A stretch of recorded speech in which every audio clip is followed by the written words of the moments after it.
Students, in this video lecture, we will discuss about embryogenesis. So embryogenesis is the process of development of embryo from the zygote.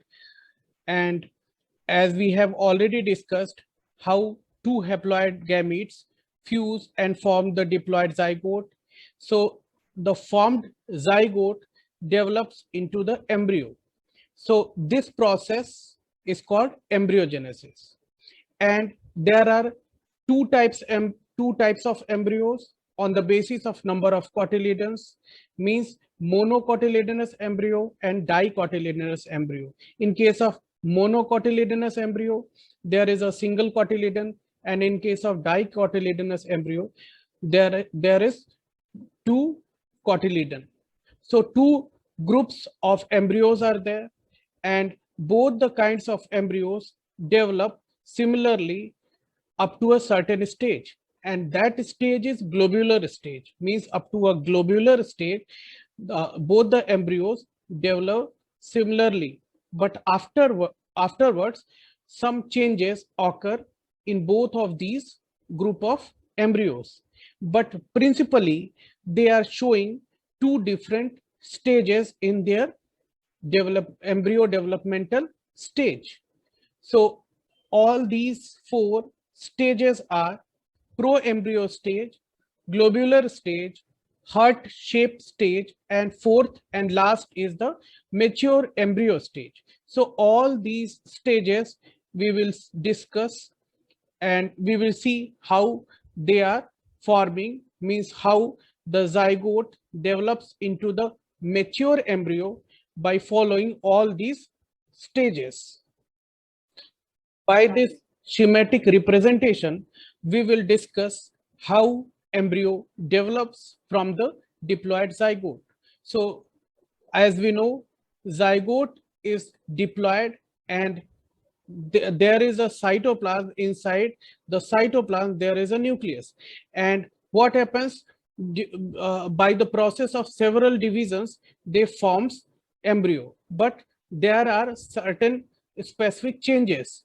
So we will see what are those changes. So we can see here that the diploid zygote is going through the transverse division, and by the process of transverse division, the zygote is divided into two cells. One is small and another is large. The smaller one is called apical cell, and the larger cell is called as basal cell. So first we will discuss about what happens with this apical cell, means the smaller cell. So first division takes place in apical cell is longitudinal division. So one apical cell will be divided into two cells. After that, two cells are further divided by the process of transverse division. So two cells are forming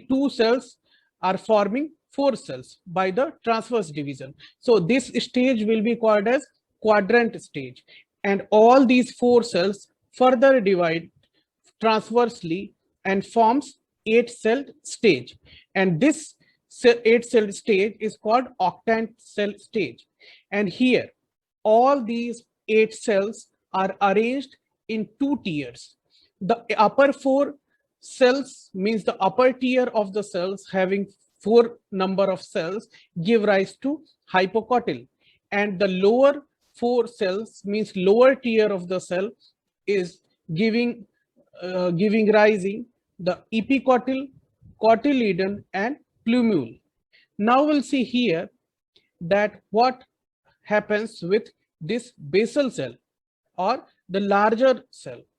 This larger cell or basal cell undergoes several of the transverse division, and it produces the elongated suspensor, and this elongated suspensor is composed of 6 to 10 cells.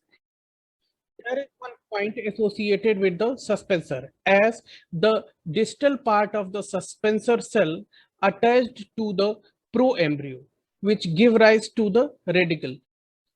So we can see here that all these 8 cells in two tiers along with these suspensor cells, these are forming the proembryo, and this figure is representing the proembryo, and this region is showing the suspensor cell, and this region of this proembryo is showing hypocotyl, epicotyl, cotyledon and plumule.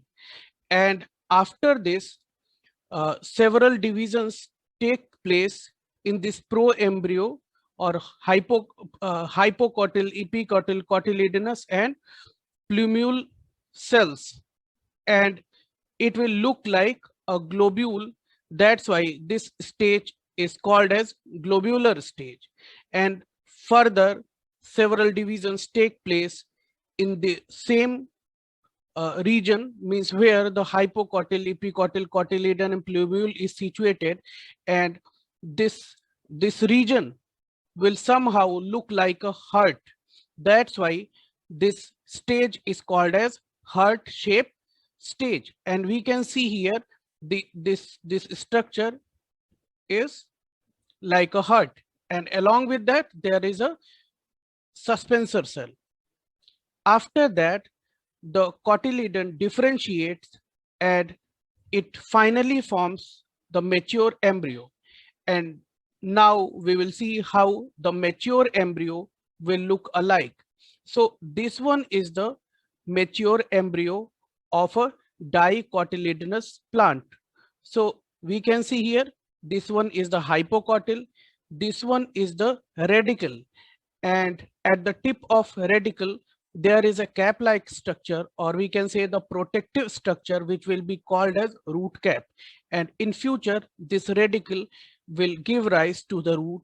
And this one is the plumule. We can see here, this one is the plumule, and this plumule in future will give rise to the shoot. And this one is the epicotyl.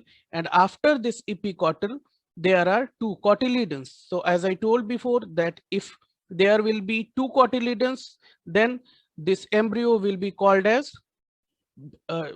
dicotyledon embryo. Now we will see some details here. So this embryo contains two cotyledons, and these cotyledons are meant to store the food material for the embryo. And there is the embryonal axis, there is the embryonal axis, and there is an epicotyl. So we have seen here, this one is the epicotyl, and this epicotyl is situated above both the cotyledons. So these are both the cotyledons, and above these cotyledons epicotyl is there, and there is the plumule, and this plumule is considered as the future shoot. And there is the radicle at one end, there is a radicle. This radicle is considered as the future root, and it is covered with the root cap. Now we will talk about the monocot embryo development. So as I told before, that up to a globular stage, development of monocotyledonous and dicotyledonous embryo is similar, but afterward there are certain changes in case of both. So what are those changes? We will see one by one. So first one, this monocot embryo develops a single cotyledon which is situated towards the lateral side of the embryonal axis. Means the monocot embryo will develop a single cotyledon, and that the position of the single cotyledon will be in the lateral side of the embryonal axis. And the second one, second difference, an undifferentiated sheath covers the root and root cap, which is called as coleorhiza. So there is an undifferentiated sheath over the root and root cap that will be called as coleorhiza, which was not present in case of dicotyledonous embryo. And the third is epicotyl has a shoot apex and few leaf primordia enclosed in a hollow folicular structure, which is called as coleoptile. So there will be a coleoptile in case of monocot embryo development. And when we are talking about its structure, means the structure of coleoptile, then it is having it is considered as the shoot apex, and it contains few leaf primordia, which is enclosing a hollow folicular structure.